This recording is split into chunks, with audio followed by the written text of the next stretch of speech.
and we've spoken about this before, you can be 6'4", but you can have little T-Rex arms. Oh, I enjoyed this. You can be 5'3" with big long orangutan arms. Mr. Tickle. Go gadget arms. All of that, gadget all of that sort of stuff. Imagine you got a customer coming for a fitting and his go gadget arms come out. You're like, oh, God. Where'd you start? Where do you start? You can't go that short because he'll lose swing speed. But let's not talk about gadget arms, so they can work it out for themselves. Let's not talk about that. Hello and welcome back to another episode of Kickpoint, the Golf Gear Show. Thank you for joining us once again. Our loyal listener and viewer, my name is Dan, and I would like to welcome my co-host and friend. And that is important, isn't it, Joe? It's important for the chemistry. Joe Ferguson. How are you, Dan, after what was quite a traumatic previous episode? So if you watched or listened last week, the shaft wall, which we've now re-erected, fell onto me in a very amusing way. We're enjoying it. I'm enjoying it. It was funny. The shaft wall falling wasn't the amusing thing. It was your pathetic reaction. I'm sorry. I'll throw 18 shafts into your face and I'll see how you feel. There we go. There's an offer coming up this week. A little chat about Bryson DeChambeau's new irons with LA Golf. Something we must touch on as I don't know. We've done a lot of Bryson gear chat, so it feels remiss of us not to do it. Well, he's like our North Star, isn't he? He's like the North Star of golf gear nerds. Correct. He tries everything, so we can't ignore him. Maxfli irons. Maxfli are back. Where did they go? So I genuinely can't wait to find out about these. Two brilliant Asteropods. Just one brilliant Astropod. Two's next week. And what's in the bag with Sepp Straka. That sounds like an episode of golf equipment content to me, Joe. Sounds like a beaut, Dan. Should we crack on? Let's just crack on straight into it because Bryson has new irons, but they're not... Are they fully new or are they just rebadged of Odors is my first question. And whether you can say that or not, I don't know. But yeah, they're not much different, are they? Talk us through what he's got in the bag now. Well, so those who know and have listened for a while will know that he's played with Avoda golf irons for the last probably 18 months now. It was just before the previous Masters. Put them in on the eve of the event. Mm-hmm. And they've done him rather well. Another major championship, numerous wins on live. He's been playing some really good golf. Hole in one over his house. Huge. Yeah, big stuff like that. Huge. But he has a tie-up, whether that's an ownership or a partnership.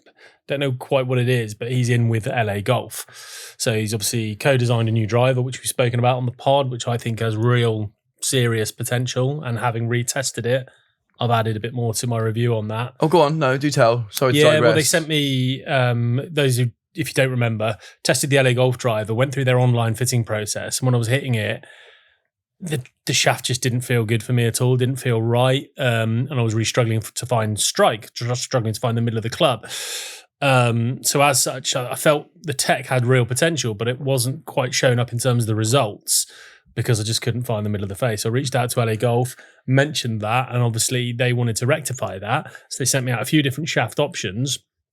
And I think the option I ended up in was the A Series 60 low, tipped an inch. And that felt so much better for me. And I could find the center of the face. And then the spin numbers, the distance, the ball speed got very comparable all of a sudden to my game in the Callaway Triple Diamond Elite. And I would categorically say that the curvature, the additional curvature that I saw on the LA Golf driver straightened out my miss hits a little bit. So I genuinely think they've created a tech advancement there. And I think we'll see that more and more over the years from some of the other manufacturers adopting this. We'll remember this moment when one of the big OEMs we won't. does We'll it. forget about it. But we'll try to remember this moment. We'll try to remember this moment because I think I can't find any flaw in the logic that why would the same level of curvature suit someone at 90 miles an hour versus someone at 120 miles an hour. Makes total sense. But the reason we're talking about this is because the LA Golf scenario, and he had adopted a similar principle in his Avoda irons, so curved faces and progressive curvature through the set. So they got more curved. You've seen them firsthand. We played together when I played that video with his spare set. The 5 iron, especially, I think it was, or something, to visibly see it. Like a half moon, completely didn't it? Mental. Incredible. So some great success with those irons, and he'd been dabbling. We'd seen some prototypes of some LA Golf versions a few times over the last few weeks, and he finally put them in at the US Open, which wasn't a great advert because he missed the cut, didn't he? Yeah, he was went in as heavy favourite, or one of the two favourites, I believe, alongside Scotty Scheffler, and missed the cut. Right, right, where do I go with this? Because I've got to be a little bit careful because I've spoken to the Avoda guy, Tom Bailey, founder of Avoda. I had a fitting with him. We spoke about this a few weeks ago. And not in a bitter way or resentful way, it would be fair to say when we saw the LA Golf irons, he wasn't thrilled because they just, in the profile position, it looks very clearly like they've been through like a 3D mapper or scanner or something. Allegedly. Looks to my eye. Otherwise, someone is an incredible grinder to get to get that level of curvature and stuff matched up. Absolutely. What? Nothing. Nothing exactly. So the profiles are almost identical from what you can see to the naked eye. There is some subtle changes on the back. So there's a very obvious black LA Golf weighted logo on the toe end. So it looks like it's removable. It looks like you can put it in and out, so you can change the weight. And that wasn't available in the Avoda, was it? No, so the Avoda was like a full hollow-bodied construction, and the MOI and CG just kind of sat where it sat based on the development. This was a case of Bryson, I think, from what I've heard of some of the murmurings he's been saying, putting some additional weight out on the toe, helping that MOI and helping sort of balance the CG where he wants it to make it a little bit more forgiving. So that's something that has changed from Avoda. But when you put them down by the ball, and I've seen them in the playing position, LA Golf sent me some other images as well from the workshop, they are exactly the same. So, and which is no massive surprise because obviously had some success with those Avoda irons, but clearly felt there was some things he wanted to rectify or that he couldn't maybe do change. with Avoda. Yeah, I don't know. Perhaps. I don't know. I don't think that relationship had changed, and he's just more tied in with LA Golf based on his. Again, this is speculation, but people will probably know this, whether it's an ownership or just a partnership or an ambassadorial thing. I believe he's a stakeholder, a shareholder of some description. So obviously he's going to try and get his equipment within that company to help boost the company that he's part of. Hence why he's still trying to get the LA Golf driver in his bag. That's still traveling with him to events. They haven't quite got it into his bag yet, but they're desperately trying. So I think he'd love to be 14 club LA Golf player. But yeah, haven't quite got there yet. There is some other little things that he's changed from the Avoda iron. So there's a softer curve on the toe side. So basically, it feels like the curvature's changed a little bit. So the on the toe side, it's not quite as pronounced as it was. Like the 5-iron, the bulge and roll, this is correct. The curvature, yeah, the bulge is lessened slightly on the toe because he felt when he was toeing it a little bit, those ones were just starting a little bit too far right. So he's reduced the curvature a little bit there. He's done a similar thing where he's flattened out the heel side of the club for similar reasons, but not to the same extent. So it's kind of not a constant curvature or not a perfect it's almost circle. like it's got I think not a ripple, but it's not a... Yeah, it never goes the other way. It never goes convex, but it's like they're different. Yeah, it's not a perfect. They're different levels of concave. Correct. Concavity. Which is, I don't know. Word. I've not tried them. I'm speaking with LA Golf. It'd be great to get, again, a set to have a little What try are your like first I did with impressions of Golf. that, though? Because that'd be a cool comp video, wouldn't it? Go and play pro event with his new irons versus his old irons. And win it again because you're class. Yeah. See how I get on. But yeah, I don't know. You sound ambivalent, or not ambivalent. You sound... Well, they look great. You sound quizzical. I think they look really cool. And I like what he's doing, and I love that he pushes boundaries. I just wonder, is he just tying himself up in knots sometimes? Is he overthinking? Now, people say, what have I written down here? So people say, no, look, he's won 2 US Opens, numerous live events. He's one of the better players in the world. It's his inquisitive nature and his willingness to try these different things that's boosting his on. But I've heard other people suggesting that maybe his tournament victories are a light return for someone with such a huge advantage in terms of his speed and his talent. And maybe the equipment and the tinkering is actually to his detriment. He's not really learning as much as he should with certain equipment. And maybe if it was, I don't know, it's really tough to say. I can see both sides of that argument for sure. It's all speculation. But again, like I'm going to refer to some of the better players. Like think of Nicklaus, think of Woods.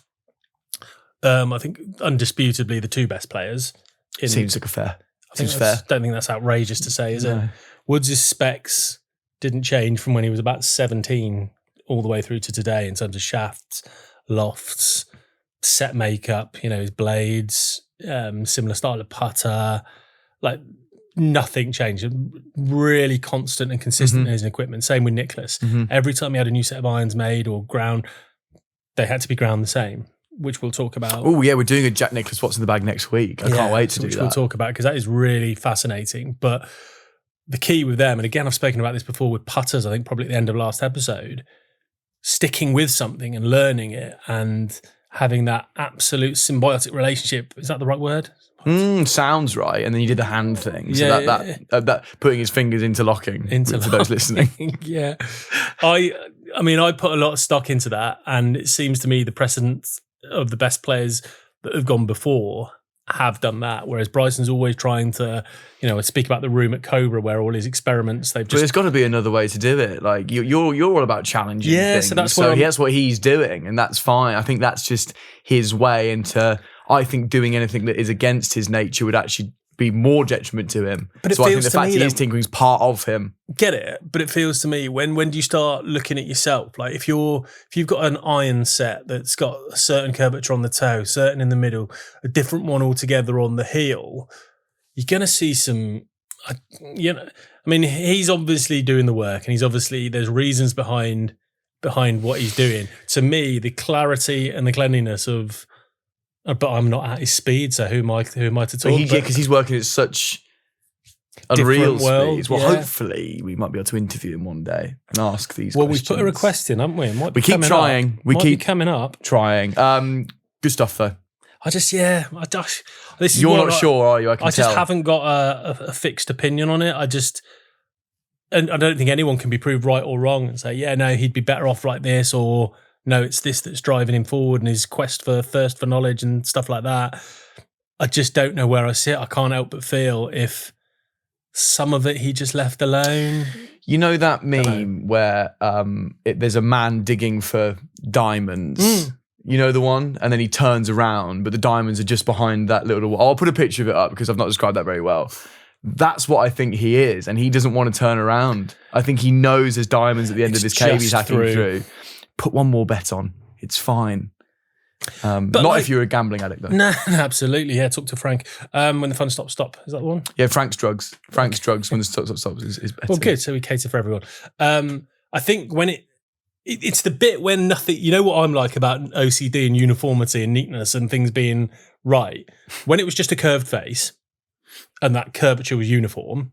You're happy with that? I'm all right with that. When you start going, I've got a different bit here, a different bit there, that to me is like, oh, wow, this looks like a rabbit hole. We'll see. Yeah. We'll see. And hopefully you get your hands on some, because then we can have an even more in-depth chat. I'd like to put that head-to-head against the Evoda irons. I'd like to go play another PGA event with you and win it. That'd be nice, That would be nice, wouldn't it? Right, Test of this week. Test this week we bring in when we feel there is a product that has universal appeal or universal equipment interest, because you might not want to play these irons or whatever it is. This does, because it's a brand that are back. It's Maxfli. I didn't know they ever made clubs. I know them personally. I just knew them as a ball manufacturer.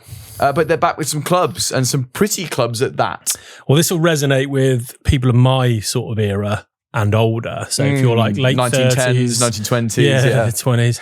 So if you're sort of late 30s or older, back when you were younger playing golf, you may have seen, Maxfli were big. Maxfli were, I'm not going to say necessarily a TaylorMade or Titleist of their day, but they weren't far off. They made some absolutely What would you compare them clubs to now in sort of stature? Cobra? Okay. Yeah, fine. So just outside the big four. Yeah, very nearly top table, which I would argue Cobra probably are now, but yeah, I'd put them on that sort of ilk back in the day. So models like the Australian Blade.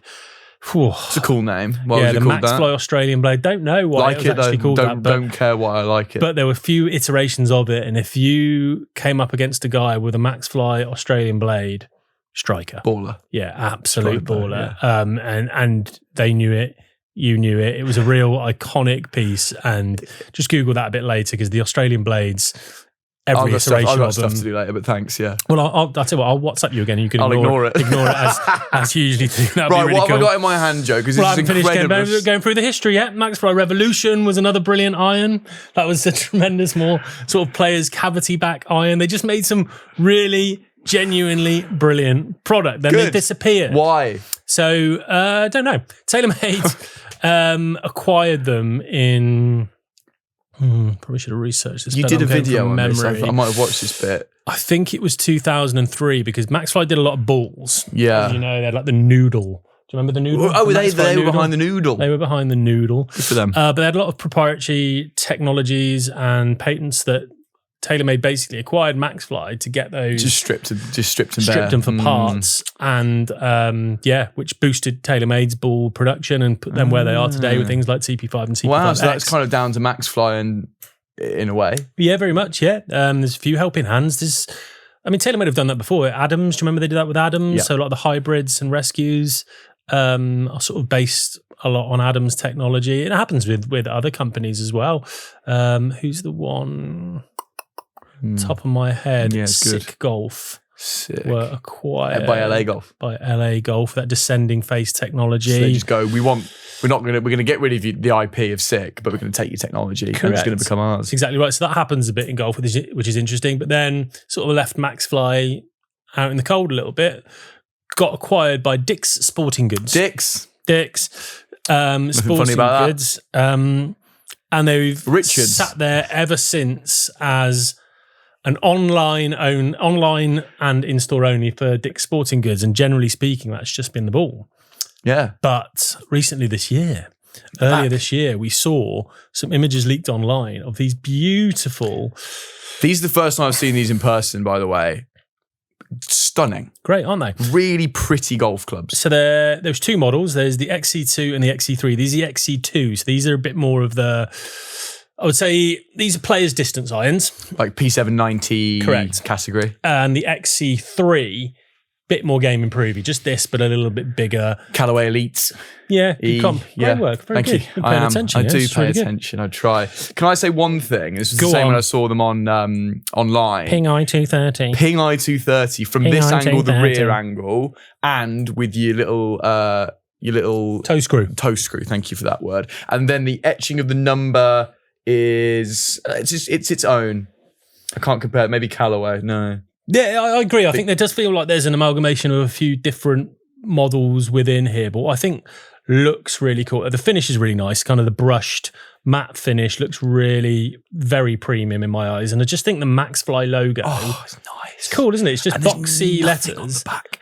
And we're about to see an iron from Ping that you can find if you Google it, but I'm going to name it just in case, but just Google it. Different comments. And that's too busy. It is busy. This, with just Maxfli and forged and no different colour, no different type of paintwork. Well, that's the thing that I highlighted in the video. I just love when people just go the old one colour route. I don't need multicoloured irons. Just write the stuff I need to know on it. I don't need to know anything. No. Hit it. The Maxfli hit it. There is that. Maybe just leave Maxfli. I don't need to know it's forged. I can read it's forged. Who am I trying to impress? It's a good point, isn't it? Yeah. That's like wearing a sign when you go out for a night out, like it's clean. Had a shower. Like I can find that out by just sniffing you. Good night. Don't do that. No, I won't do that. But yeah, it's like wearing branded clothing, isn't it? It's like, yeah, probably a better analogy. That was a weird analogy. I bought this and I want to show you that with my big brand. And that's fine. Sometimes it's nice to, what do they call it? When you're like podcasting, it's like stealthy wealthy. Like you buy really expensive clothes, but they don't have big branding. Well, it's the opposite to like, but it's still really nice stuff. Nouveau riche. Nouveau riche is like new rich. Thank you. That's a bit. Well, let's just stop. There's no need for this tangent whatsoever. This is why episodes take an hour and a half. Absolutely. Right, back on task. Players distance iron, but distance with a twist. Do you want to know what that twist is, Dan? I'd love to. So most irons in the players distance category, like a P790, will be hollow bodied. So yes, hollow in construction, often have some sort of foam or something inside. Speed slot in the case of the P790. And they'll have flexing faces, so thin faces that give you that little bit of extra ball speed. This is not. This is solid bodied iron. It's forged. Forged, as it says there, 5 times. They could have put 5x forged. Or even 6x forged, if you like. Because basically, let me get this right. Please. Three lots of forging is to get the generic shape of a club head. Mm-hmm. So they keep squashing it into the shape they kind of want. Then what happens, they actually leave a little pocket in the sole where they've put some tungsten in the toe, some ceramic more towards the heel, which helps the feel, which helps the MOI, helps get the CG where they want. And they've put some extra metal, much like they did with the P7CB from TaylorMade. I don't know if you remember that, where they put some extra material in behind the impact zone. Then they forge some extra, they get some metal to cover those holes back in the forging press to squeeze it all together to essentially make it, even though it is component forging, if you like, squeeze it all back together to make it one solid. Another forging. Yeah, no gaps whatsoever. So it goes through quite a lot of processes. It's actually quite a high-tech iron when you think about it in that regard. And from a feel point of view, honestly, I felt nothing better in the players distance category ever. So a lot of the stuff you play in the players distance category will feel a little bit hybridy, sometimes a bit springy, a bit, that's sort of that fairway wood ting you get. Yeah. You get a bit of that life out of those players distance irons. This really does feel like it says, just feels like, because it is a forged iron, but makes me wonder how much the flexible faces and the hollow body actually offers you, because it's still really comparable. It's keeping up at the it's got the same. So I compared it in the video, which you can see by now on the Golf Monthly YouTube. I put it up against the P790 because the lofts on the whole are pretty comparable. So the 7 iron is, what was it? This was 30.5, I think, in the Maxfli and 30 in the P790, or one way or the other. It's half a degree in it. And yeah, really genuinely comparable. The wedge in the Maxfli is stronger, so it's at 43, whereas the P790 is at 44. The wedge went miles. 150 yards I was hitting the pitching wedge from this set, where there's no hollow bodied. Yeah, P790 is still a strong wedge for me. It was 143 or 144, so 6 or 7 yards in it. How are they getting that sort of distance from a, as it is, forged iron that doesn't have what should be a distance, the springiness, spring that should. Well, that's what sort of makes me question how much is that spring giving us in terms of extra ball speed, because seemingly when they're constructed in a different way, yet set up at a very similar loft, you're seeing comparable distances. So I've never, you just sort of take it as given. Oh yeah, hollow bodied, flexible face. Go. Yeah, it's got to go. They're telling me it goes miles. That's why it does. Well, feels like you just get something to the same loft, you might get a similar sort of thing. I can see the hollow bodied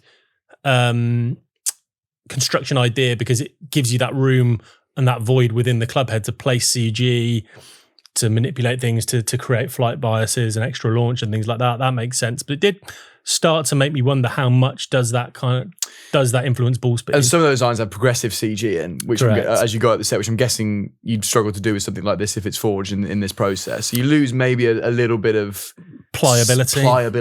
Is that a real word? Yeah. Should be if it's not. Well, it makes sense. Yeah, it is. So that's interesting to see a player's distance category come in that's constructed so differently to the rest of them. And that's what I liked but on the whole, I mean, let me just, before I come to that, one thing that did strike me is the yardage discrepancies were interesting. So, like I said, the wedge I was hitting 7 yards further than the P790 wedge. The 7 irons were within 4 or 5 yards of one another. They were very, very similar, and in terms of spin and ball speed. But the 4 iron, so while the pitching wedge in the Maxfli was stronger than the P790, the P790 4 iron is stronger than the Maxfli 4 iron. Right. So I was hitting the Maxfli 4 iron, averaging carry 218, and I was averaging, was it 216? 218 and 216. And I was averaging 236 with the P790. Wow. So what's happening there?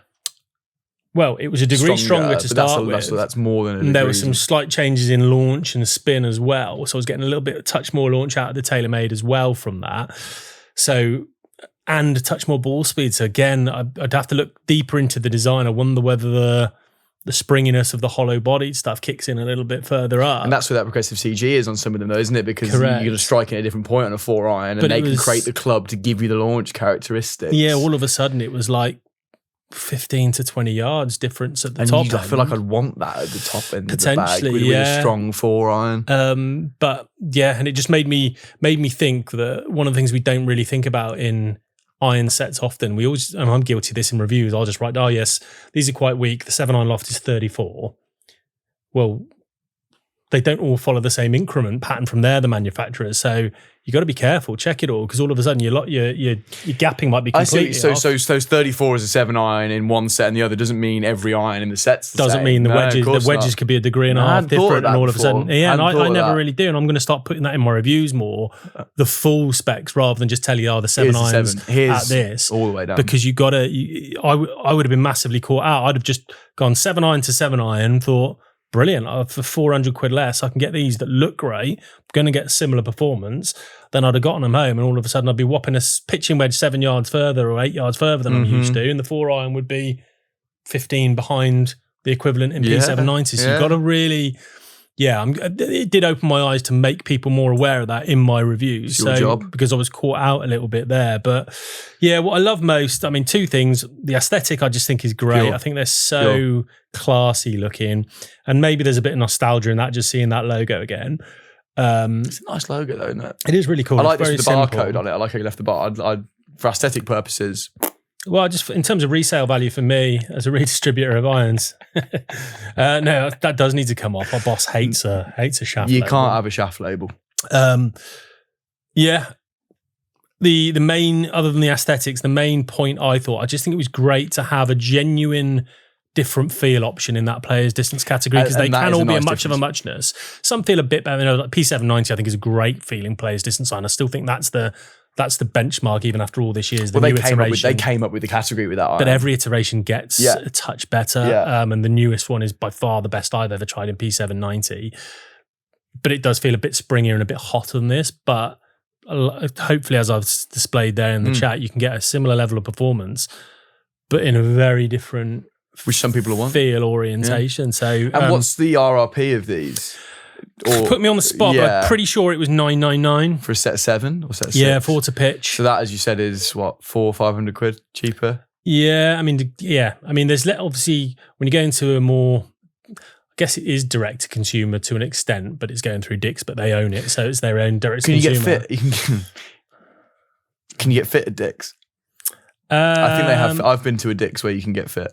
Okay, well, that's in good some to know. of them, but I'm not sure what the sort of extent it is. There on are this. custom options, but they're limited. There's not massive. So that's a bit of a that is. But if weakness for this iron, I would suggest the people that are going to go into these. A lot of people that go into these are going to be quite nerdy. Are going to be tinkerers. Who are going to be nostalgic people like myself.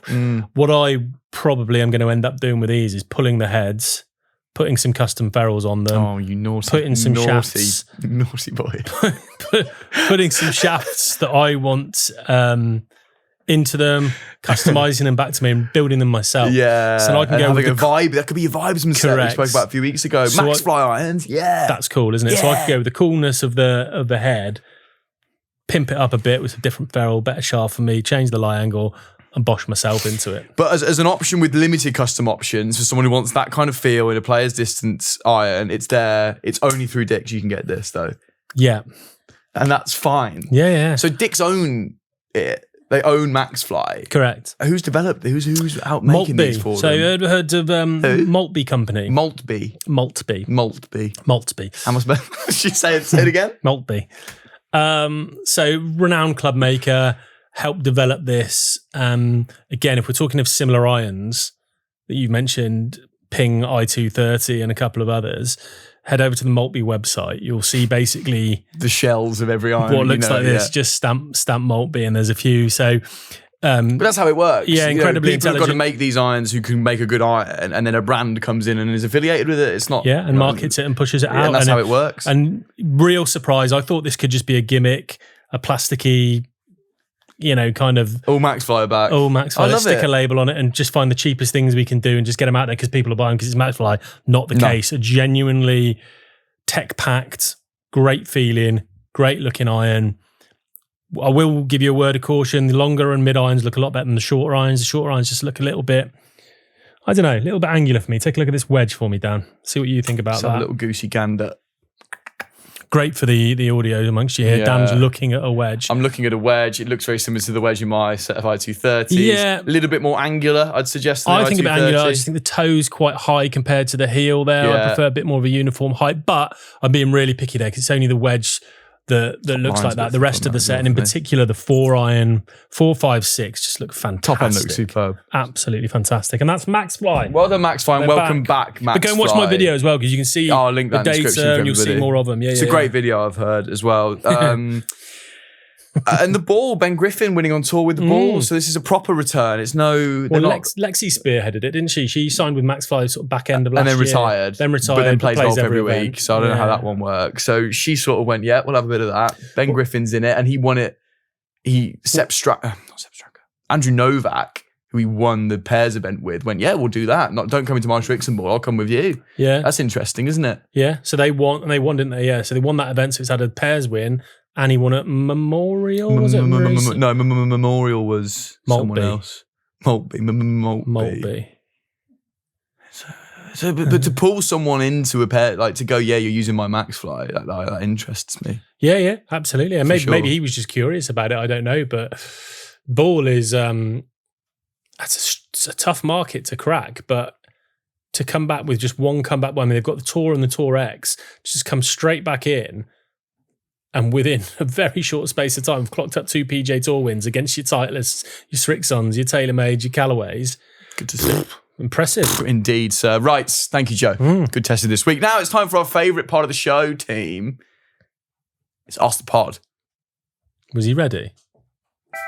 There it is. I've done this for a little while. It's the first time I did it on the opposite sides. Ask the Pod. Ask the Pod. Ask the Pod. Ask the Pod. Boom, baby. I enjoy doing that very much. So before we get on to this week's question, which come from Mark Levis. Mark. About shaft length and height. I want to do some correspondence from people because we get some lovely comments on YouTube, Joe. And if you've got nothing to say, just say hello to us anyway. We want to hear from you. Yep. And the chat on there is quite amusing. So I enjoy heading down into the comments section. My favourite one came 5 days ago from today. I don't know why I've said that because this comes out weeks from now. At New Farm Boy. Dan, I appreciate you. You do a great job. Thank you, New Farm Boy. Mm-hmm. That Joe is a very attractive man. Does it matter that he seems to know it? It's a bit of fun, isn't it? How dare you, New Farm Boy?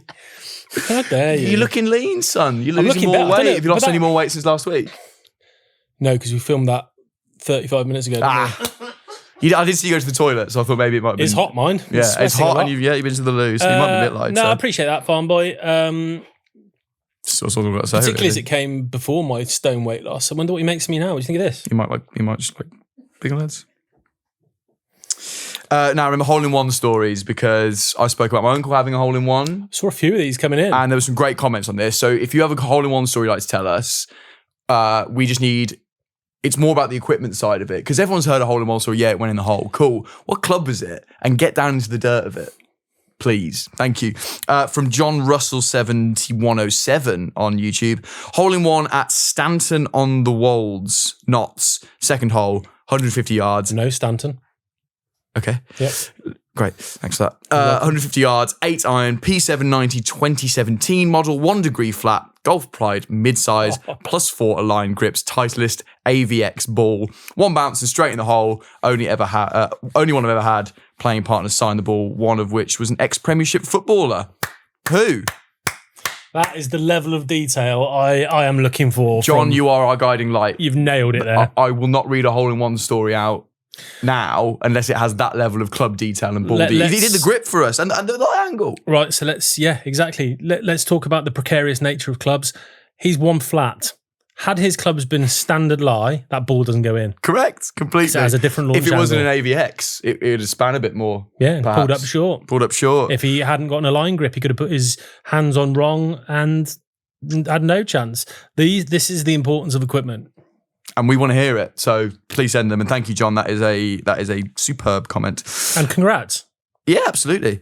And guess the Premier League footballer. Yeah, well, I'd like to know Nottinghamshire Premier League footballer. Andy Reid. And Randy Reid. Left-footed, Irish. Big lad, yeah. He played for Notts for years. Okay, cool.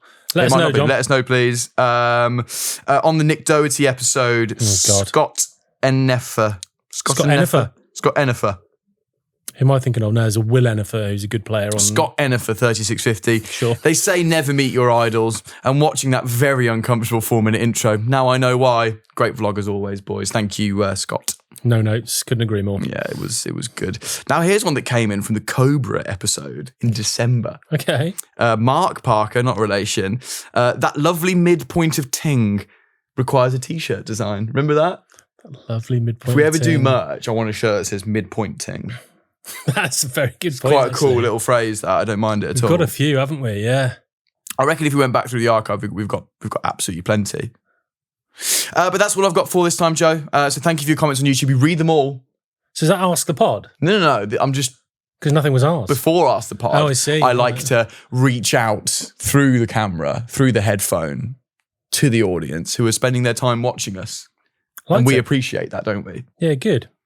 Mark Levis asks, hi guys, love the pod. I'm a tall golfer, 6'4", and I've always played irons that are either 3/4 or an inch long and a degree upright.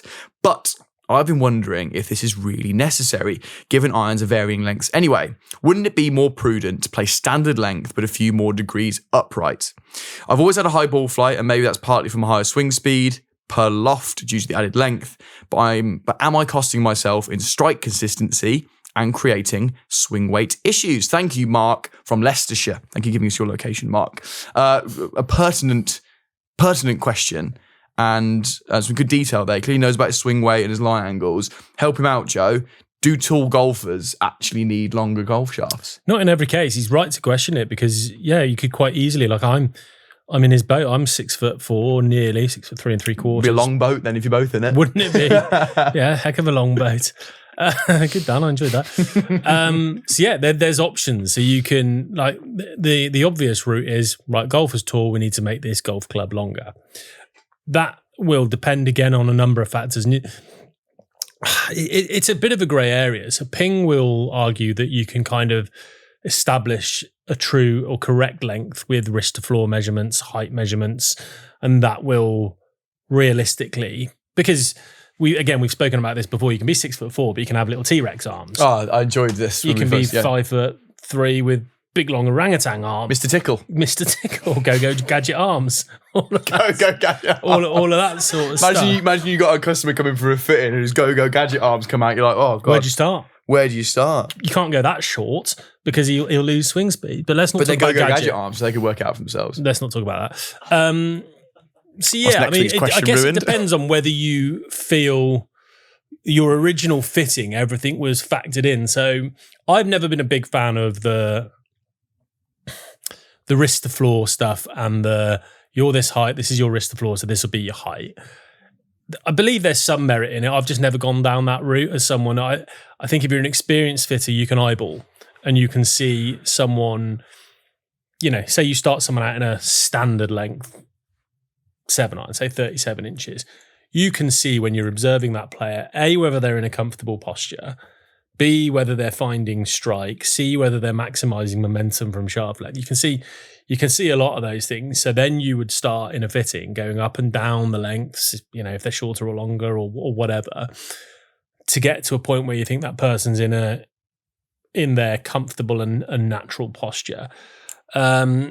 So yeah, I guess it depends on whether he felt that happened in the fitting originally. How convinced he was by his original fitting is certainly something to consider. But yeah, I mean, his logic is sound. Generally speaking, if you go longer in shaft length, you're going to potentially create a little bit more speed because of centrifugal force. Having a little bit more natural width can quite often, like for example, 3-wood's a big one for me. If I ever make a 3-wood that's longer than 43 inches, I just start launching and spinning it too high. Yeah, and then I either have to tune the loft down, which I don't want to do, so I just have to get it back to 43 or under. That's kind of my threshold for 3-wood. Similarly, with irons, if he feels like his ball flight's getting away from him too high, going shorter in length will very likely impede his speed a tiny bit and potentially bring that ball flight down a little bit. That's something that can happen, not in every case, but that happens with me. If that is something he wanted to try, couple of things, obviously, he'd have to make sure he's alluded to the first one. The lie angle would probably need changing. He'd need to go more upright because he's going to be closer to the ball, and the shaft pitch is going to get a little bit more upright, so his lie angle requirements might change there. And secondly, well, I guess three things really. Secondly, you want to make sure you're still comfortable and in posture, because you could begin to get a bit stooped, and you might want to look at that in conjunction with a coach, which is something probably a whole separate discussion where I always love to see coaches at fittings or a coach who can fit or a fitter who can coach. Best of both worlds then, isn't it? So you get a bit of an idea of how this is going to impact your technique. And yeah, the third one would be just check you're not losing too much in the way of speed. That's going to have a negative impact on your game. But what you lose in speed, if it is anything, you might gain back in overall output because your spins come down and your ball flight's a little bit more efficient. So he's completely right in his logic is totally sound. If he doesn't feel comfortable at 3/4 of an inch to an inch longer, try shorter, go more upright, see what it does. That's like, again, without seeing him strike it, without seeing the data, it's tough to know. And I would also advise doing that if you can't do a full set, at least do it in wedge, 7 and 4 iron or something, for example, because you might go, cool, this 7 iron feels way better 3/4 of an inch to an inch shorter. And by the time you get down to pitching wedge, you're bent over horizontally and struggling to find strike. So that's key as well. But yeah, absolutely. I mean, like, there's some other players. I can think of some, I probably can't give you names off the top of my head. I'm pretty sure Woosnam, he was about 5'4", and I don't ever think he was shorter than standard, but he just had them very, very flat. Yeah. Because he's had a very rounded golf swing. I think it's something else then. He did have that as well, I think. So yeah, tall doesn't always mean long. And short doesn't always mean short. Doesn't mean short. But like Scheffler, for example, there's a player, actually, irons, I should probably check on this. I could in a minute. And don't think we've got that actually on TaylorMade, but I'll ask Adrian out in California. But in his woods, I think I've said this to you before, Scheffler's 6'3", 6'4", plays a driver, generally speaking, that's 1/2 inch to 3/4 of an inch shorter than McIlroy, who's 5'8". And that's a strike consistency thing, right? Yeah, and a swing dynamic thing. And again, similarly in 3-wood, like most retail 3-woods are 43.25 inches. Scheffler plays 42.5. So he plays 3/4 of an inch shorter than standard, even though he's 6'3" and 6'4", because for I guess a very similar reason to me, if he had played something longer, he might compromise on strike, might be producing almost too much speed. It might be too closer to his drive, to his driver. So like so many of these things, it's so nuanced. As much as I'd like it to be a clear-cut, straight answer, because you know how I like these things to be neat and tidy. This is another one that just isn't, is a player-dependent one, and you'll need to test that out yourself. And sometimes, even if it looks funky and like the posture isn't quite right, if you're seeing the results you want to see in terms of a ball flight and a strike, do it. There's an argument for that as well. There's some players that have some suboptimal posture on tour. But it's fine. It's a good lesson, I think, for everyone listening. If you are shorter, as I am, according to your friend, or taller, as you are, because you are, according to don't just fall into that category, and figure it out. So for Mark, go try it. Go try standard length with a few more degrees upright. Let us know how you get on. A little bit there, because I've just never bothered. Like for years, I've gone a little bit more upright lately because I've just been lazy with my posture. But for years, I've ordered everything at 1/2 inch longer than standard. I get 1/2 inch just because that's what I always was. And I've never really delved into, for me personally, obviously I have in fittings for other people, but I've just, I'm 1/2 inch longer. Left yourself to it, yeah. Might do a little bit of tinkering and see. When you get your Maxfli Vibes and all set up, maybe try them at standard. Yeah. A bit more upright. I like it. Yeah, I like it as well. Thank you, Mark. Oh, also got another one actually. Go on, I sent some Avoda combo set irons, so that's an interesting one. So the combo set. Yeah, so I had a one length set, and they're quite niche. So there's not that many people who have enough speed to get a 7 iron length 4 iron airborne. I actually quite liked it. I play them sometimes in the wind because the 4 iron just goes head height. But they do a combo set where a constant length from lob wedge to 8 iron, I think it is. So your scoring clubs are normal. No, not normal. They're like the lob wedge would be 8 iron length if you like. Lob wedge, sand wedge, gap wedge. Sounds horrible. Pitching wedge 9 iron. 8 iron, all the same length. At the longest one of those, it would be 8 iron length. Then half inch longer from there. So your 4, 5, 6, 7 feel around, standard. Yeah, But I got you. for me, as someone who's 6'3", 6'4", sometimes I feel I get a bit stooped over a lob wedge or a sand wedge. So to have a longer version of that actually feels really comfortable. Now, I've not hit them yet. I've got to go and do some testing. But when I just get over the ball, I'm like, oh, cool, Naturally, this is nice. Feels like it clicks into gear. So I'll be really interested to see what I get in terms of dynamics from them. And they're raw as well, Dan. Well, they're raw. They're not chrome. They're going to rust. They're going to look so cool. You've got some of the wedges in the bag here, right? I have indeed. How long are they going to take? How long do those things take to rust? Well, actually, State of the set. it is a bit. Well, that's the least of our problems. I've not been attacked yet, so that's huge. Yeah, the set hasn't turned on you yet. Generally speaking, most sort of raw product depends on the weather you've gone out in as well. Obviously, you go out in the rain, it's going to speed things up. But just left, even in dry, sort of the oxidization. Few weeks you'll start to notice a little bit. Exciting for you. But our friend Sam Strange from Adidas, one of the biggest gear pervs I know on the quiet, he when I put a post up about them on social the other day, he said, messaged me in WhatsApp, said, do you want to know a secret to get them rusting quicker? I've got a recipe. He sent me these 2 chemicals. It's like Breaking Bad. It was very Breaking Bad. Like sent me these 2 chemicals, or I've got to mix them in a certain way. Are they illegal? I don't know. You're actually making like a nuclear bomb or something. Haven't really looked. It could be that stuff in the middle of those liquid balls. Do you remember? In the middle of a turbulata. But he swears by it. Equal parts. Leave them in there. And he showed me some examples of a Scotty Cameron he'd done and rusted that up. And it's quite aggressive. I'm going to leave it natural. And if they're not doing what I want to do, you can't leave I'm going to go chemical. You sure you don't want more rust than what is natural? Well, do you? We'll don't find know. out. Wilson got some new raw wedges. They look raw. Some women want plumper lips than a natural. And that's fine. Okay. Good for them. Yeah. We're body positive here at Kickpoint. Correct. And you do what you need to do. So I could genetically enhance my irons if I want to. Okay. Yeah, move on. Let's do some plugging. Let's talk Fujikura. Let's talk the best competition on earth Ever. that closed on July 31st. Can't remember off the top of my head when this episode's going to come out, but it'll be July by now. So time is ticking, and we really want you, the viewer and listener of Kickpoint, to enter it and to be the winner. Because if you are a part of it, we become part of it. Do you know the 2 people I would most like to win it from our listeners? Dean from Bendigo. Dean from Bendigo. Prolific. Would the $2,000 get him there comfortably? Oh gosh, from Bendigo. Maybe. Be tight. You might have to do your own accommodation. Yeah, you might have to subsidise that, Dean. But I'd love Dean to win that. It was a prolific contributor. I'm sure he's already entered. Wendy. Remember Wendy? Yes. Housewife favourite. Wendy and her husband, who's now perfectly dressed, thanks to us. I'd like to think Wendy might take me over her husband.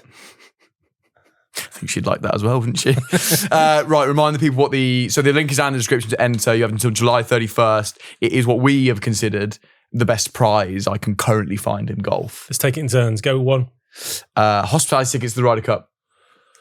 £2,000 Visa, MasterCard spending something. Visa, MasterCard, Amex. Just name all of them while you're at it. Yeah, a gift card for travel. A gift card for travel. 2 Fujikura shafts custom fitted to you, USA themed. Custom Sorry USA about that for European. QI35, tailor-made QI35 driver. Fujikura goodie bag. Yeah.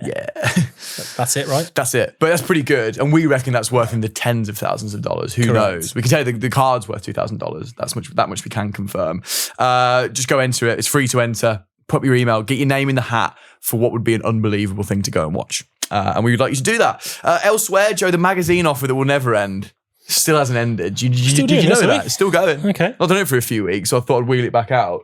I've got this month's magazine down here with Tommy Ladd on the front of it. Looks nice, isn't it? We've never done this. Who's your favourite golfer? Because I think Tommy's mine. Gosh. I don't know, Joe. It used to be Ricky, didn't it? It might still be. I just don't see him anymore. Yeah, you were a big Ricky guy back in the day. Maybe Colin. No, Ludwig. Ludwig. I'll go Ludwig. Anyway, Joe, you know the drill by now. You might be new here, by the way. Hello. We work for Golf Monthly. That's our job. This is Kickpoint, but it's run by Golf Monthly. Hobby. And Golf Monthly is a magazine, Joe. Yes. The oldest magazine in the world. It was first printed in 1911.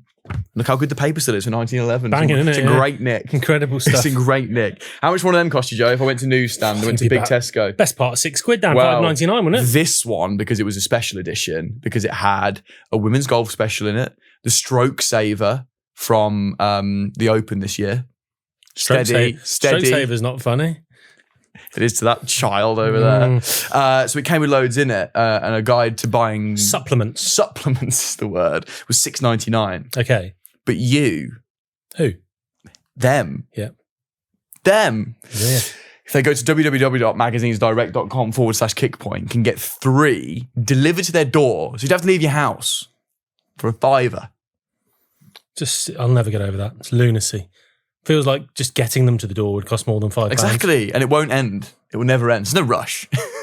I feel bad for people who rushed to do this like a year ago. They're like, well, that's still going. Can you cheat the system here if you did it like 3 months? Because after your 3 months, you're in, aren't you? You auto-renewed for $24.99 for 6 months, which still feels reasonable. What about if you cut off after your 3 months, say no thank you, and then you just find another email address? And redo that. Could you keep doing that? No, because it might be done on postal address. So unless you have multiple houses, you might be struggling. Or get it delivered to your next door neighbour.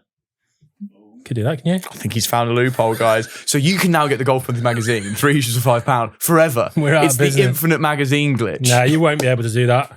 We'll be on that. We'll be checking that. Yeah, we IP will addresses, personally. IP addresses. Yeah, we're all over that. So that sounds like a threat now. Well, what do you want to make? So they might not do it. Anyway, that's still going. And so is our newsletter that Connor, who wrote a very angry email, writes for us. And is like, so you know how... Before we had him dismissed. Yeah, but he's gone now. Yeah. We had him dismissed. Subordinates. Subordinates? Insolence. Yes, he's a subordinate. He was insubordinate. I don't think anyone's lower than us, are they? I don't think he's our subordinate. Fortunately not, no. Not yet. We digress. The newsletter is like, so you know how we're going to do the Monday show coming soon, for those who don't know, that reacts a little bit more readily to, but we're a bit more fleet-footed, if you will. This newsletter is very fleet-footed, I would say, because it's all happening in that week. So it's the news. Fleetwood-footed. It's good. Thank you. Good. It's the news, it's the reviews of that week, and then a little reminder the episode comes out. You can sign up, link in the description. It's fun. It's fun. I don't know. Yeah. Right, what's in the bag time, Joe? And it is one Joseph Sepp Straka. Big Sepp. He's had a great year so far. Do you know what I think did it for him? Go on. Shaving his head. It was going. You know when it's going. So he's gone sort of anti-Samson. No? Who's that? Samson. The Bible story.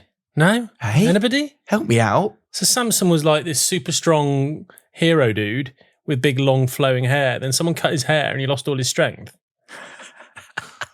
No, that's good. It's a good analogy. I didn't know it. Okay, wow, that's astonishing. He's the other way. So he's lost his hair and gained strength. And he's gained powers. He's got a big old bald head now, and he's now winning lots of golf tournaments. And he's going to be a great part of our Ryder Cup team come September. Can we call him Anti-Samson then? Because we don't really have any pet names for golfers on this. No, fine. If you'd like to do that, that's fine. Okay, Anti-Samson. So what's he got in the bag? So, right, before can I caveat this with a few things? Please do. Strixon sponsor, who've had an unbelievable year, by the way, which you called when you tested those irons at the end of last year. This could be huge. Ryan Fox, Andrew Novak, Sepp Straka, JJ Spawn. But it's not an all Strixon bag we're DP talking World here. Tour as well. There's been a few, yeah. I couldn't name off the top of my head. Jacques Kruijswijk. Bless you.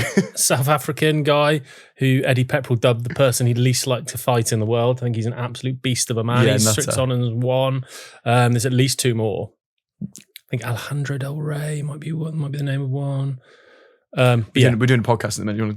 Oh, sorry. Yeah, of course we're live. We're live. Anyway, they've had a great year so far. And as with a lot of Strixon players, which I sort of like, I think, because they pick and choose the Strixon products they want, he's not an all Strixon player. So let's get into that now.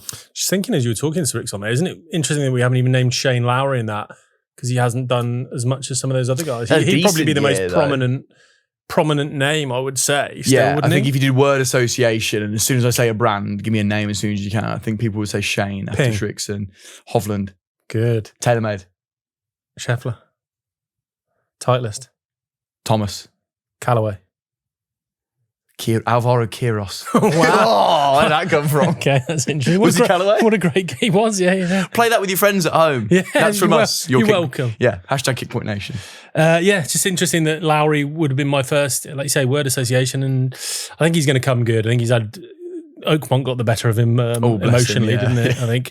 But did you see him pick up his ball without marking it? That is head loss of it. That's gone. That's when your head is completely on Mars. How many times must he have to do that in his daily life. Just mark your ball, pick it up. That's incredible. It's like forgetting to breathe. Isn't That's it? how regular that must be him for him. So I'll be his head really must have been on interested to see Mars. how he performs. I know this is a Sepp Straka what's in the bag, but I'll be really interested to see how Lowry performs back at Portrush, essentially defending his his open one there at least. Good storyline. So it'll be fantastic to see. But yeah, Sepp. So let's start with driver. So Callaway. So Callaway paradigm. So we often talk about how a lot of these players are in older drivers. Sepp's another one. So not that old, but a couple of seasons now. The Paradigm AI Smoke Triple Diamond Max. So this was the longest name in Dan's golf. rolled his eyes because Dan's not a big fan of complicated, overly wordy names of golf Who clubs. cares? Sound like You think secret you are? weapon. Yeah. It's a lot, isn't it? But this was a really interesting driver because the AI Smoke Triple Diamond, much like the normal Paradigm before it, just a really popular low spin bomber with a little bit of fade bias to it. The Triple Diamond Max is essentially the equivalent to the TaylorMade QI10 Dot. So it sits between the low spin and the core model with a few of the properties of both. A little bit more neutral than the Triple Diamond, so which has a good bit of fade bias to it. This sits a little bit more neutral and has a little bit of a higher MOI. Shafted up with a Fujikura Ventus. I was thinking about this the other day. I have to say VeloCore Plus Blue. So like, it's just the Ventus, but it's the newer Ventus. And the only way to differentiate the newer Ventus from the old Ventus seems to be to add VeloCore Plus. Or do you just say new Ventus now? Or do you say 2024 Ventus? I like it when it's the year.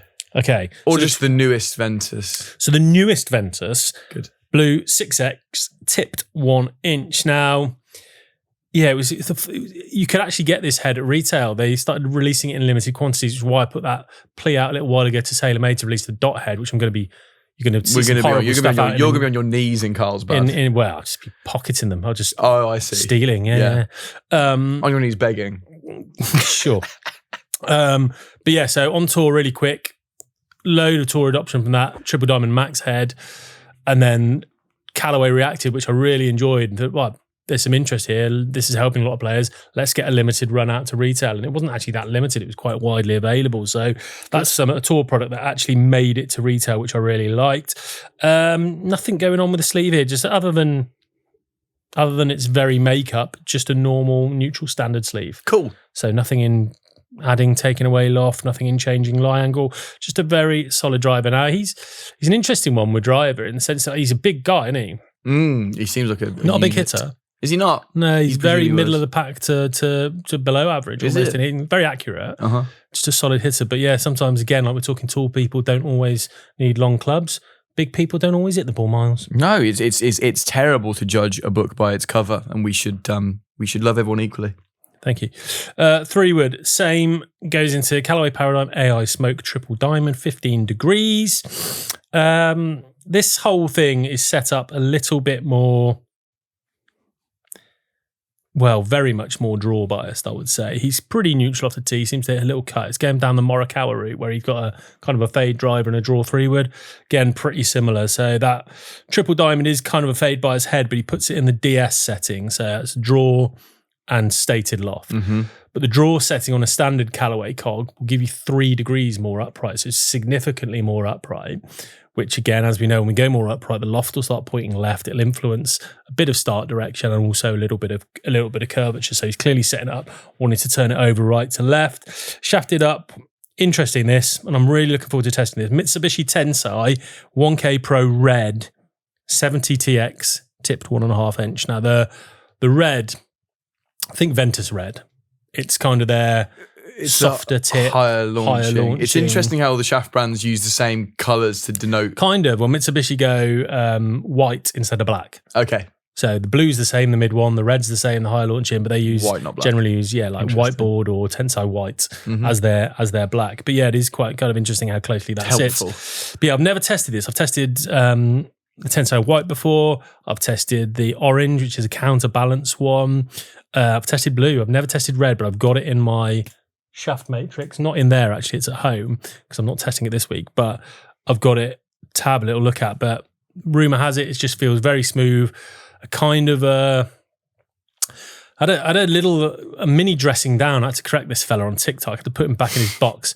Or a mini dressing down. Oh, he said something like... Both barrels. Yeah, I said something like... I can't remember. It was a clip and we were talking about being in a slightly higher launching, spinnier shaft. And this guy was like, tough listen, this guy. No. Another tough listen. Another tough listen. F off then, big man. It's 2025. People should know that shafts don't spin. So I sort of went back to him, yes, I'm well aware that shafts don't spin, but what happens is a softer tip shaft will generally kick in, depending on your acceleration profile, generally kick in a little bit at impact, adding dynamic loft, which will increase the launch and increase the spin. So yes, the shaft does not spin. I'm well aware of that, whatever is Tony something or You didn't get into his head or anything. Tone off, man. Tone off. So I told him about Big that and tone. he got quiet. He got pretty quiet pretty quick, which was cool. It was a Bryson video actually he commented on. So that's kind of what that shaft does. It's a launchier shaft because of that lower kick point, softer tip that just adds a bit of dynamic loft, get the kick point in there. And again, sometimes depending on your profile, when you've got that softer tip, it can help you turn it over a little bit more as well because it allows the head to turn a little bit more. Back-to-back weeks, we've seen players with a fade draw set up in driver 3-wood. Which isn't a bad play. And Scott Fawcett from Decade Golf, who I've referenced a few times before, loves that kind of thing, but he likes it in a mini driver. He likes to get your driver to fade, get your mini to draw. So then you've got two tee options that isn't going to drop you back too far when you have to lay back. And when you statistically get further down the fairway, you're going to score better. So it's all about, giving yourself the best statistical chance of playing well. And if you can get further down, you've got two shapes to rely on off the tee there, then your chances are... Because it sounds great. Nice little I really enjoyed that. Chances are you got a better chance of setting yourself up for some better second shots. He's a 7-wood guy as well. Yes. Like yourself, Dan. Completes the set with another Callaway Paradigm AI Smoke Triple Diamond, 20 degrees, which, I mean, in old money is a 5-wood, but yeah. New money, Joe. New age. New money, 20 We've degrees. moved on, son. 7-wood. This is an interesting one because he stays in Tensai here. So Mitsubishi Tensai 1K Orange, which I just spoke about, 80 TX tip 2 inches. So the 7-wood is a bonded hosel, which we've covered a million times. I love this head. I'll get into shaft in a minute. I love the head. I've got the 5-wood of this, the AI Smoke Triple Diamond 5-wood bonded hosel at home, and it's one of the best looking. I can't even use it because I'm quite a high spin player, so I never get on well with high lofted fairway woods. But it just looks so nice. Sits behind the ball nicely, God, it's such a great looking head. So I looked at the 7-wood version of it. I'm going to sneeze in a minute, by the way. Bless you. Quicker than I thought. Yeah, well done. Thank you. Thanks for the heads up. So yeah, I can see why he's sticking in these models. I just thought it was such a great, particularly in the fairways, such a great looking family of clubs. But the choice of Tensai Orange isn't in itself a weird one, but it's weird to me when it's combined with a Tensai Red. You remember like Nelly Corda had Nelly Furtado I was going with. You nearly said Nelly Furtado. I started a fuck, didn't I? Good that you picked that up. But Nelly she had Corda, all the colours. She had red, blue, black in her profile. But I'm like a bird. Yeah. Too much to play golf. Orange is a very kind of niche shaft. So Matt Fitzpatrick likes a Tensai Orange. Garcia has been in Tensai Orange before, and it tends to be because it's counterbalanced. There's a lot of weight put up the top end. So the guys who load it a lot create a lot of lag. If you get something that's too tip stiff or too tip heavy, it's difficult for them to get the club re-released and back out. So counterbalance tends to help that. It can also help you build a club if you fancy playing the head heavier because you want a bit more meat behind strike. It can help you create that without going excessive in swing weight because you've rebalanced it in shaft. So it can be for that, but it's just unusual. Like you say, when I see Tensai Orange, I tend to see Tensai Orange in driver 3-wood and 5-wood. It tends to come as a package for your woods because you get on with it. You like you it. Need that as a profile. It's quite a rogue profile. To suddenly see one pop up. Yeah, it's a weird one just to chuck in there, but love it. Cool. Go for it, Sepp. Absolutely. Right, irons. This is where we get Srixoni and Srixoni. Oh, these are good. I like his little combo set. ZXI 5 in the 4 and 5 irons. So, of the combos available, I think the ZX5 to ZX7 might be my favorite. So cohesive. They look so similar.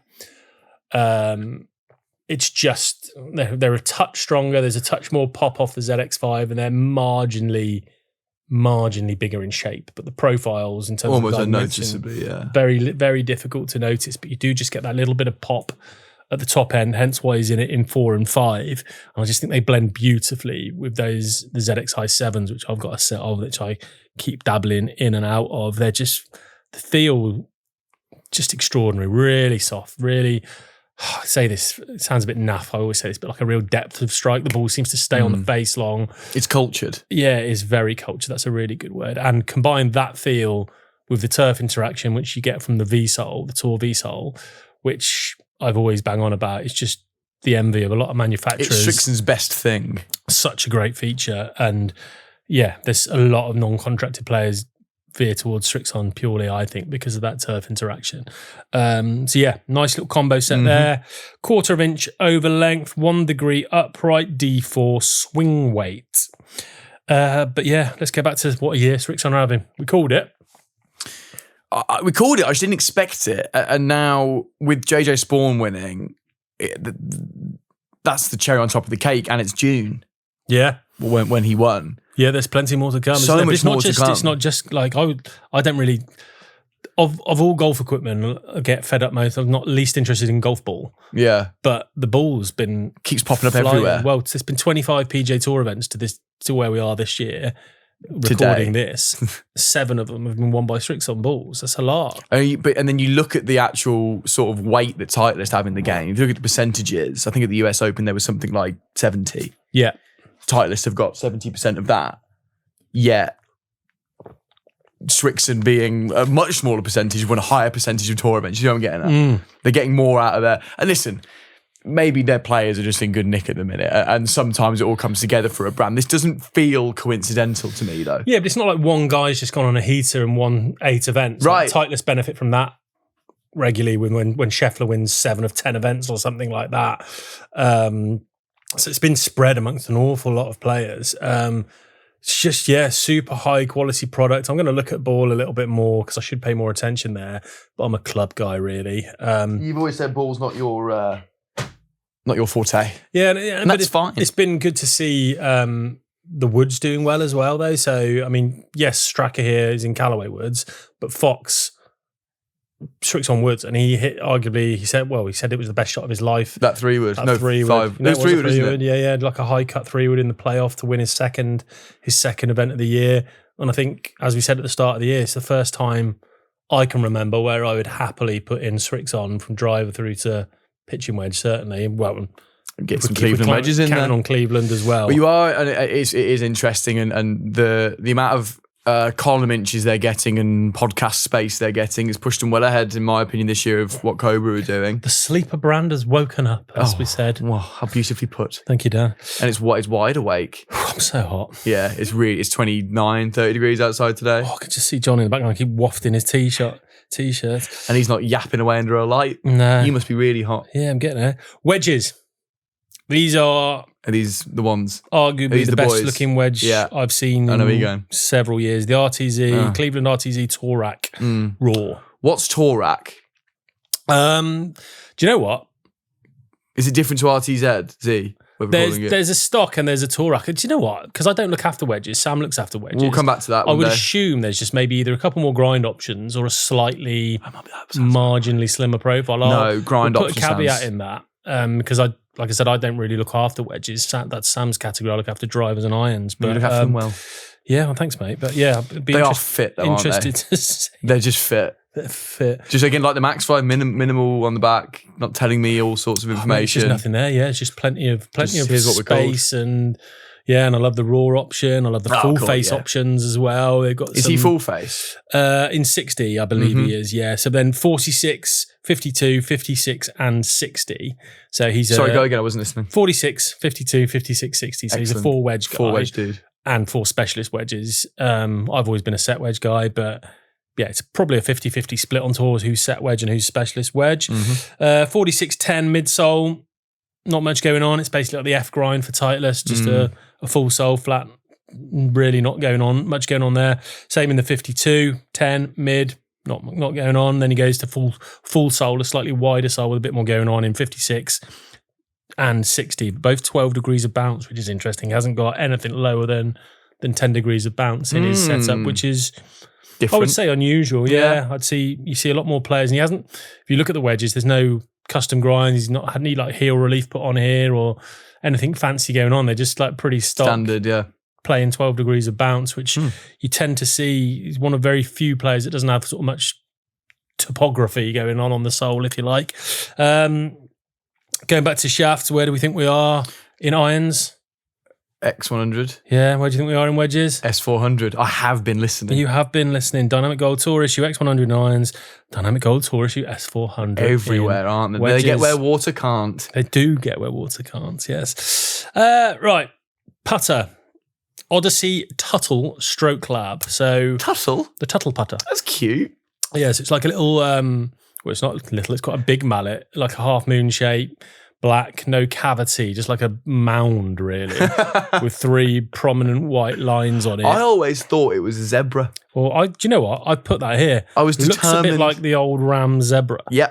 And it's, if you can picture the old Ram Zebra, it's like that with a few less lines. And the Ram Zebra, that was a bit like the Australian blades we spoke about earlier in the episode. If you came up against a man with a Ram Zebra, we used to say in deep trouble. If you had a scratch match coming up, beware the man with the Ram Zebra putter, for he will have no more than 21 putts. That re-rolls off the tongue. That. Yeah, no, I just remember it. Everyone used to say it because you just, it was a genuine thing. But so he changed the insert. So he had I think it was the micro hinge insert is the one that came as standard in that putter. But what they could do with Odyssey, which is great, they've got such a variation of inserts available. He goes with the White Hot, my favourite insert of all time. The insert, goat insert. The goat insert. That'd be actually a really cool putter to try. Like a Ram Zebra look with the White Hot feel. I think that's a real... Bit of a Frankenstein's monster of a thing as well, really. She's a doozy. She's a doozy. Golf Pride Tour Velvet mid-size. Now that's something I don't know that we've had a mid-size yet. This is our first mid-size. Is our first mid-size. We have plenty of people who will have grips as thick as that, but they build it up with tape. So Scheffler's one. Poulter's one. So both of those have spoken about. Poulter, when we spoke to him, and Scheffler, I saw in an interview just saying he doesn't like going mid-size because it gets spongy, squishy. Yeah. So if you build it up with tape, you get the size, firmness. But you've got the firmness that you prefer. I quite like the squishy feeling. So if I wanted thicker, I'd go into mid-size, much like my friend Sepp here. But that is, there's very few that I know of that are in mid-size. Koepka's one, but he plays it in mid-size cord, and the cord firms it up. So it kind of negates the two things. But most of them build that up with tape, which is interesting. That's a rarity. Ball, Srixon Z-Star XV. So they've got the normal Z-Star, they've got the Z-Star Diamond, and they've got the XV. So it's probably, it says on their website, again, I think Sam tested these, probably their lowest spinner when you consider all areas of the bag. So it's got the most driver distance with the lowest driver spin, and it's got the lowest kind of greenside spin of the Z-Star range. So you would suggest from that maybe Straka is more naturally a high spin player of the golf ball, and he's maybe trying to mitigate that there. But that sort of spread of balls as well in terms of wins on tour has been vast. So it's not just the it's not just the XV, it's not just the Z-Star, it's not just the Z-Star Diamond. Like, I think all of those balls have won on tour. It's the whole matrix. So it's the whole matrix. Yeah, and again, I guess similar to, it just goes to show how nuanced that is. Like TaylorMade have a lot of their players in TP5, a lot of players in TP5X. Titleist have Pro V1X. All sorts of stuff going on in the background, though, haven't they? Yeah. Left dash, triple dash, all over, all these other things. So, interesting to see how personal the ball thing is when we get so many, not copycats, or so many similar things in irons. And like we keep talking about Tour Issue, keep talking about the X100 and the S400. Then we keep talking about the QI10 Tour being much the same. We keep talking about how much so Ventus, many of these now. Same. Patterns are emerging, aren't they? For those who don't already see it. Ball is one of the few areas that really gets fine tuned. That's something I keep noticing. It's a cool observation. Thanks, Dan. And that's Sepp Straka, 2 wins this year, locking the Ryder Cup team. I like watching him play golf, and he seems like a nice man. Play with Shane again, I reckon, won't he? Yeah. 2 Strixon guys did well last time round. 2 Strixon balls, 2 big lads with Strixon balls. What What's more not could to you love? want? What's not to love? Right, before we all pass out in this heat chamber we're in, it's time to go. But first, I must plug next week so people know what's coming, Joe. Go on. Training aids. We never spoke about training aids at any great depth, I don't think. So we're chatting about what you like to use and why. Hopefully get some correspondence from you guys as well on that. To ask the pods. Look at so what I put for the Whitby. I'm thinking for time we don't do that, so I'm not going to plug that. But for the Whitby in our notes, I just said to Joe, listen, it's the Open, let's do a retro bag, but let's go old. Let's not do ones from the last 10 years. Couldn't decide, needed to do a bit of research on who might have some accessible stuff to learn about, because can't go old Tom Morris. Tough to find. But Dan's written it down as some old guy. Some old boy. Some old boy. Some old boy. I said, go do some old boy. And that old boy is Jack Nicklaus. So we're doing Jack Nicklaus, what's the bag? Can't wait for this. Yeah, I'm looking forward to this one. I'm really got no idea about this. So that's an exciting one for you next week. But for now, Joe, well done. Thank you again. Enjoyed your company. Thank you. Review us, watch us, like us, subscribe us, tell your friends about us, say hello in the comments. We do appreciate it. But until then, till next week, goodbye. Cheerio.